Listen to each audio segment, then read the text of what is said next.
Everyone. We are coming to you live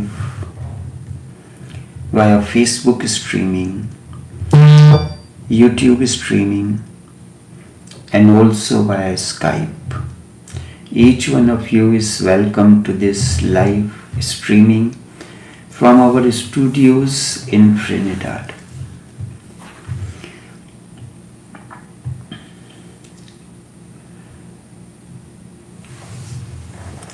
Tantra is not a moral concept. This is important to understand before we take the questions relating to the last set of sutras. But before this,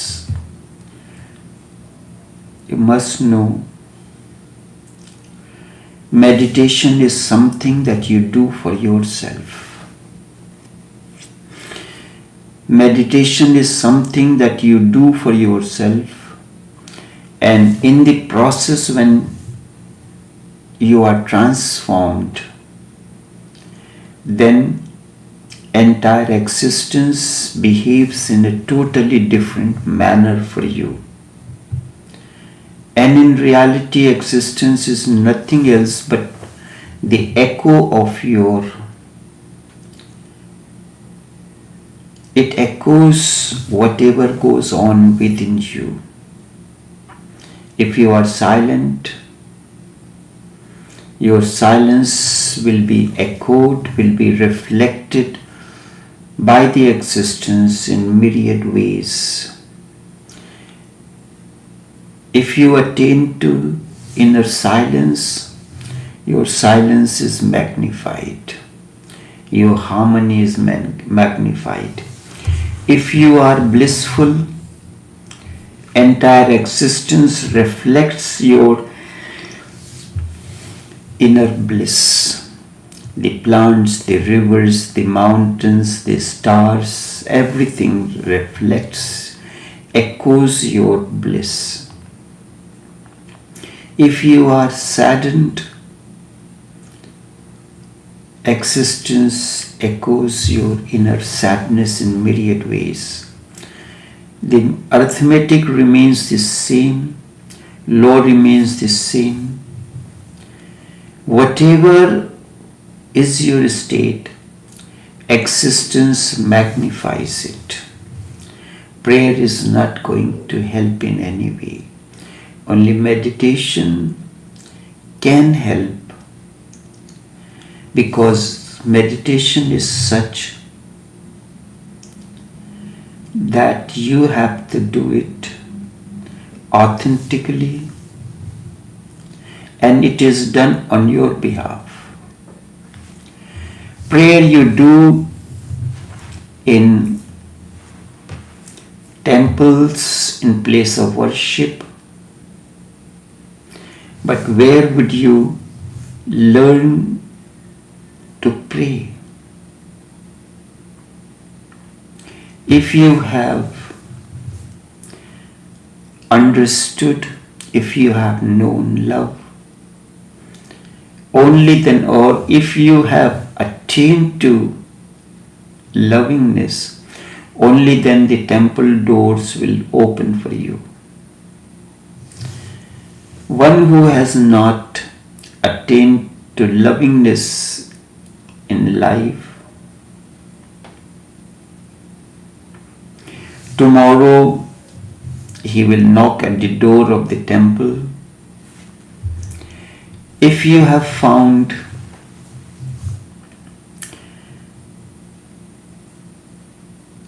rejoicing, if you have rejoiced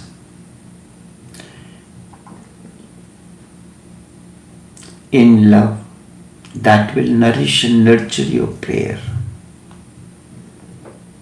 If one drop of love has given you so much of bliss, then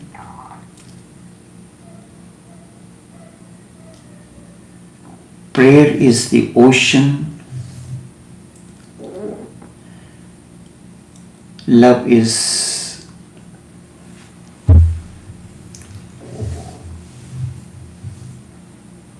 something that you experience within. For this, no religion, no theology, no philosophy is needed. No master is needed.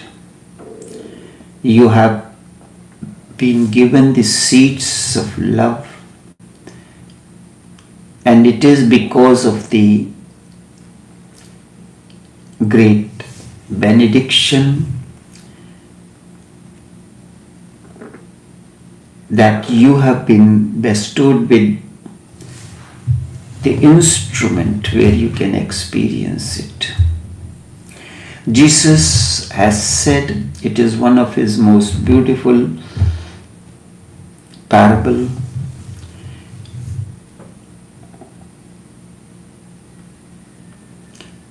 Love and you will know God, because love is God. This is very delicate matter. Jesus did not say love God so that you can know God. He said love and you will know God. Jesus did not say that love God. You can forget God for some time, and if you have understood love, its mechanism, then slowly and slowly you will understand what is prayer. It is when love begins to overflow, it becomes a prayer. And what is love? It begins, it happens when ego vanishes. There is no ego, there is no vanity or anything between the two. Love blossoms.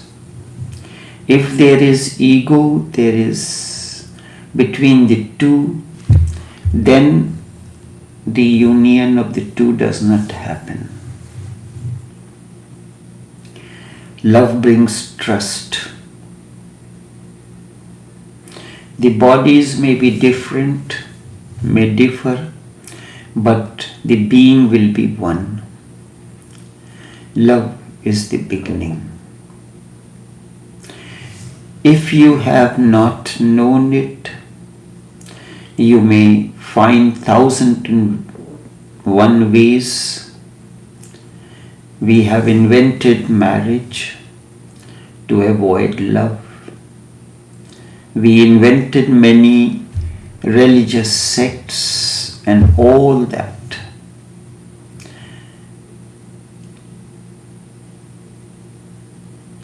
Nothing can fulfill you except love. That is the reason that there has been a tradition of child marriage.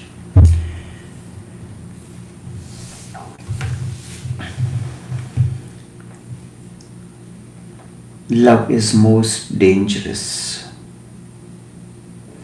Love does not know difference.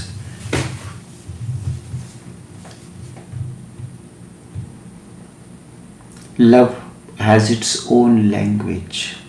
It knows no religion, no tradition, nothing. It knows no richness or poverty. It is beyond all this. And this is the essence, foundation of Tantra.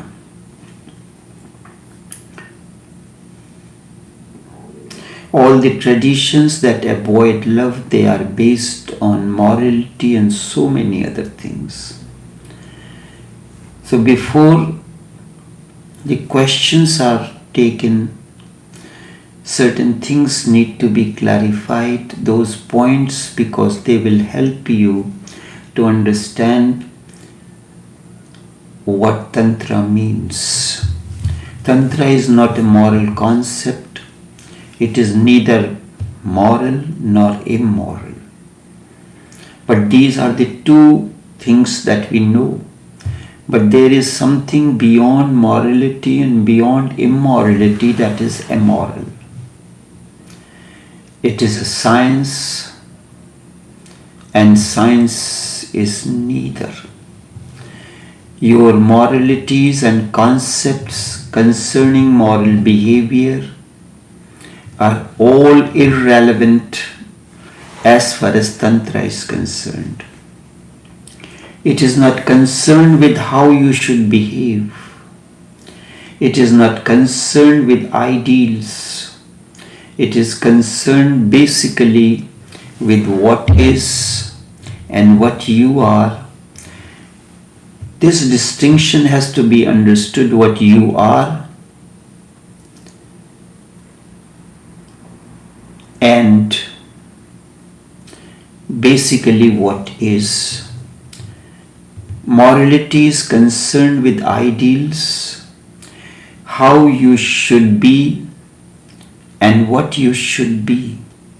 Therefore, morality is basically condemnation. You are neither the ideal, you are never the ideal, what you are expected to be. So, for that matter, you are condemned. Every morality creates guilt in an individual. You can never become the ideal. Always you remain lacking in that. The gap will always be there because ideals are impossible. And through morality, it becomes even more impossible if morality is imposed. The ideal is there always in the future. You are here and you go on comparing what you should be and what you are not. Parents expect the children, they want them to be and what they are. You are never the perfect image. Something is always lacking. And when there is something lacking, you feel guilt. You feel self-condemnation. One thing, Tantra is against self-condemnation, because whenever you are condemning yourself, you can never transform. Condemnation creates hypocrisy.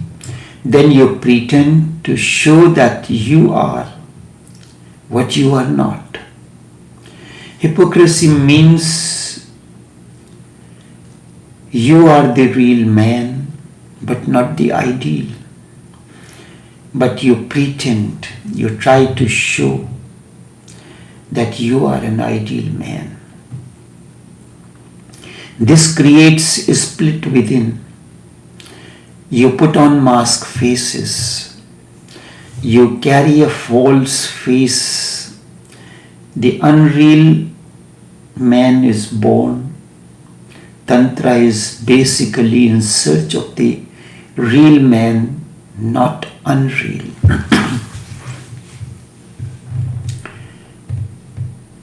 Every morality creates hypocrisy.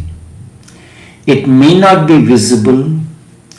Hypocrisy will remain with morality. It is a part of it. It is the shadow. Hypocrisy is the shadow of morality. This will look paradoxical because moralists are the one who condemn hypocrisy the most. but they are the creator of it, so it remains as the shadow. Hypocrisy cannot disappear from the earth unless morality disappears, and as long as morality remains, hypocrisy will continue. Both exist together. They are the two aspects of the same coin. Morality gives you an ideal, and you are not that. That is why the ideal is given to you. Then you start feeling that you are wrong. And this wrongness is natural. It is given to you. You are born with it. You cannot immediately do anything about it. And then transformation becomes impossible. Transformation becomes not so easy. You can only suppress it, and that is easy. But there are two things that you can do. You can create a false face. You can pretend to be something that you are not. And this will save you. Then you can move more easily in the society, more conveniently, and inwardly you have suppressed the real, because the unreal can be imposed only if the real is suppressed. When you are capable of suppressing the real, then the false can be imposed. So reality goes on moving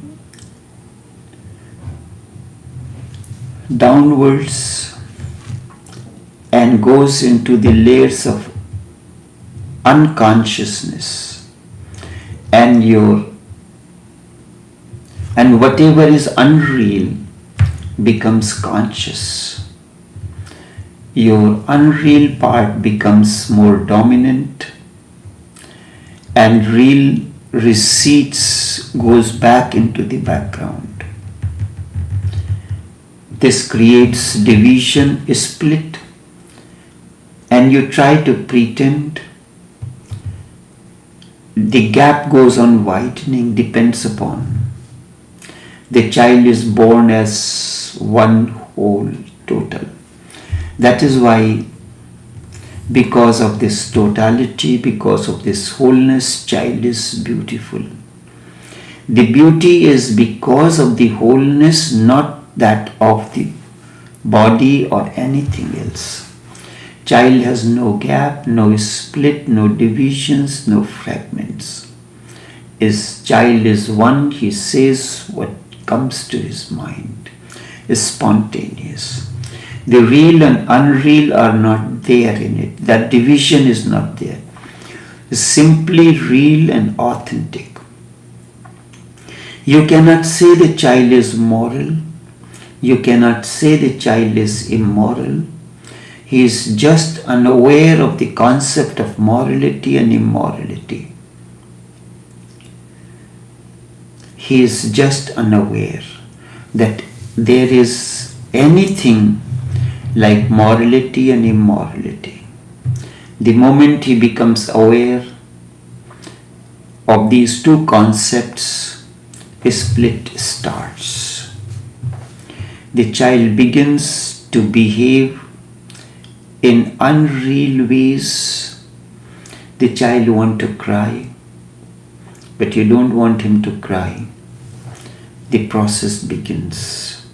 Then the child begins behaving in unreal, because to be real becomes more and more difficult, and it creates problems for the child. This happens because of the necessity. Remember, because the family has to regulate, the parents have to regulate, the child has to be civilized, educated, given the manners, cultivated mannerism. Otherwise, it will be impossible for the child to move in the society and be part of the society. He has to be told to do this, don't do that. And when we say do this, the child's reality, child may not be really ready to do it. It may not be real. There may not be any real desire within the child to do that. But when parents say, don't do this, don't do that, the child's nature may like to do what he is asked not to do. In reality, we condemn the real and enforce all that is unnatural, because all that is unnatural, unreal, is going to help in an unreal society, and it becomes a convenience where everyone is false. The real is going to be convenient. I have heard a Sufi story. There was a king. One day he dreamt in the night that devil came to him. An angel came to him in the dream and said, tonight the devil will poison the water of all the wells. So save as much water as you can, and whosoever will drink the water of that well will get mad. So king has well in his own palace. So all the water was poisoned, and the people who drank the water, they become mad. So king was the only one who was not. And when you are living in a society which is behaving in an unreal manner, they consider the one who is behaving in a real manner is considered to be unreal. So everybody thought that the king has become mad. And we have to find a solution for our king, a treatment for our king who is very loving. So when king saw there was no option for him, he drank the water, the water that everyone has drunk, and he started behaving like anyone else. This made the subject, the inhabitants of that kingdom, very happy that the king who was sick is now cured. This is the situation. We are born in an unreal society, and unreal is the one that is going to help you in many ways. Where everyone is false, the real is not going to be convenient and helpful in any way. The real child will be in a basic difficulty with the society, because the whole society is unreal. It is a vicious circle. We are born in a society, and for that matter, not a single society has existed on the earth which is real. And this is a vicious circle. A child is born in a society, and a society is already there with fixed values, fixed mannerisms, regulated behaviors, moralist, which the child has to learn and behave in that manner in order to be part of the society. There are certain norms, ways and means of the society, birthdays to be celebrated in this way. We'll make a cake, light the candles, then we put off the candles, and we have forgotten that Buddha said, be a light unto yourself. By putting off the candles, which is a normal way of society, if someone does it, as an individual you do it, you are considered to be a black sheep in the society. And sometimes if you are trying to say your children, people will say, behave in a manner. Don't be like this. Everyone puts out the candle, blows out the candles to celebrate the birthday. We have to cut the cake.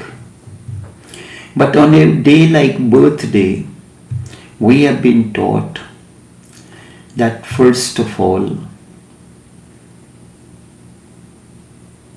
get up in the morning, take a shower, light a lamp or diya, symbolically seek the blessings of the elders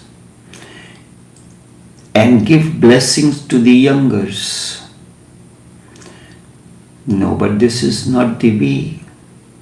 The way is, in the society, you have drinks, you have party. In Trinidad, we use the word line. For everything, there is a line. Birthday line means you celebrate in a particular manner. Lighting the lamp on that day, although it is important for every day, but on a birthday we are told by our parents that go to the place, altar, light a lamp, and when we said pray, seek the blessings of the masters, seek the blessings of the elders, touch the feet, and then all those who are younger to you, give them your blessings. This is the way it has to be celebrated, but this is not the way the society wants. So, society has fixed rules, regulations, behaviors, moralities, and the child has to learn. When he will grow, he will become false in that process. Then children will be born to him, and this process will continue. He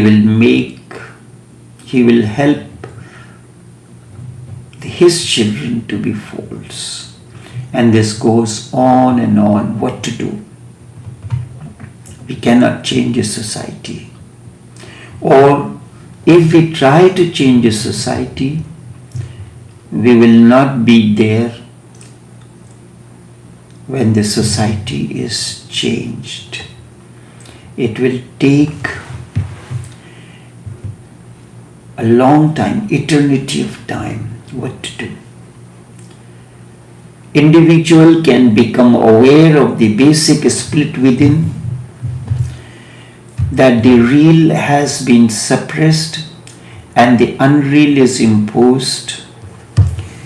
This is pain, this is suffering, and all pain and suffering is the cause of this, and you think you are in hell.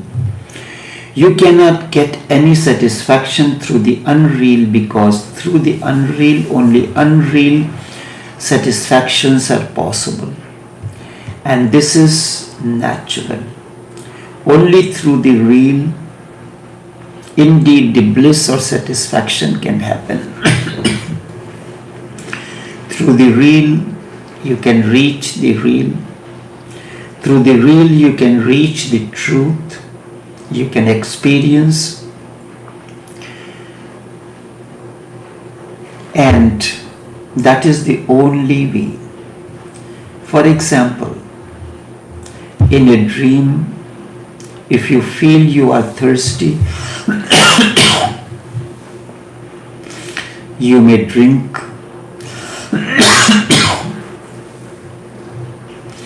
You may dream that you are drinking water.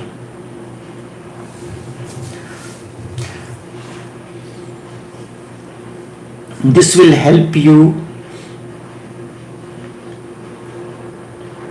and convenient for the sleep to continue.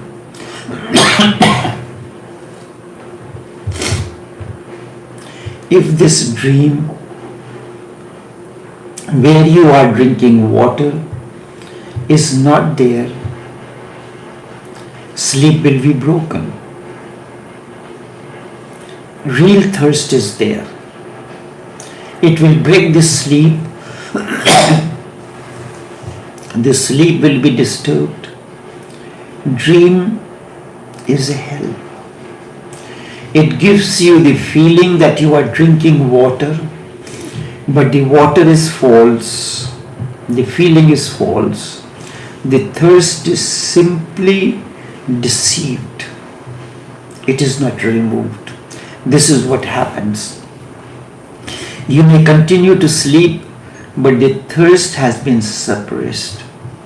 This is happening not only in sleep, in your whole life, this is what is happening. Imagine that state. You are dreaming that you are thirsty. You are drinking water in sleep. Will this water that you are drinking in dream will quench your thirst? No. This is what is happening in real life. You are searching for things through the unreal personality which is not there. It is just a false face. You do not get them, you will remain in misery. Even if you get them, then too you will be miserable. If you do not get them, the misery will be lesser. If you get them, the misery will become deeper and deeper.